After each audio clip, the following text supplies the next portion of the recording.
M D സ്ഥാനത്ത് മാറ്റുന്നതിന് വേണ്ടി ചില ഇടപെടലുകൾ നടന്നിരുന്നു. അന്ന് മുഖ്യമന്ത്രി ഒരു നിലപാടെടുത്തതാണ് വിദ്യാസേന സ്ഥാനത്ത് നിലനിർത്താൻ കാരണമായതെന്നുള്ളതാണ്.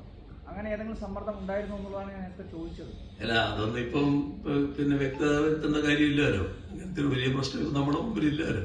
അല്ല, അങ്ങനെ ദിവ്യാസയ്യരെ മാറ്റണമെന്ന് അദാനി ഗ്രൂപ്പിന്റെ ആരെങ്കിലും താങ്കളോടോ അല്ലെങ്കിൽ സംസ്ഥാന സർക്കാരിന്റെ ഭാഗമായ ആവശ്യം ഉന്നയിക്കപ്പെട്ടിരുന്നു എന്നുള്ളതാണ്. ചില പ്രശ്നങ്ങൾ അതുമായി ബന്ധപ്പെട്ടുണ്ടായിരുന്നു. ആ ചില പ്രശ്നങ്ങൾ അവരുമായിട്ട് ബന്ധപ്പെട്ടുണ്ടായിരുന്നു.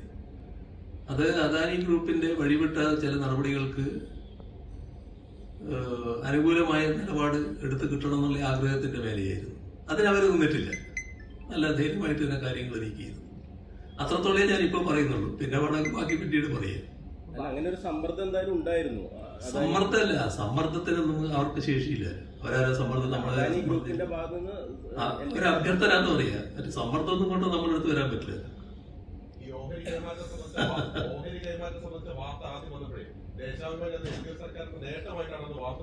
അത് നിങ്ങളെ പോലത്തെ ലേഖകന്മാർ എഴുതുന്ന കാര്യമല്ലേ.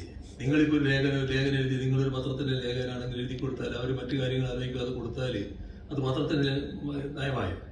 അതിന്റെ പാർട്ടി പത്രമായാലും ഇതല്ലേ സംഭവിക്കുക. നിങ്ങൾ എഴുതി കൊടുക്കുന്ന പോലെ ഒരു ലേഖകൻ എഴുതി കൊടുത്തു, അതിന്റെ ഭാഗമായിട്ടൊക്കെ വന്നത് മതിയോ?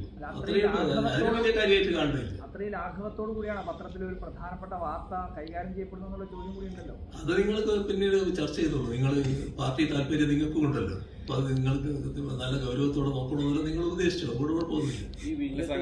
ഈ ഒരു സ്വകാര്യ നിക്ഷേപം വരുന്നത് എങ്ങനെയാണ്?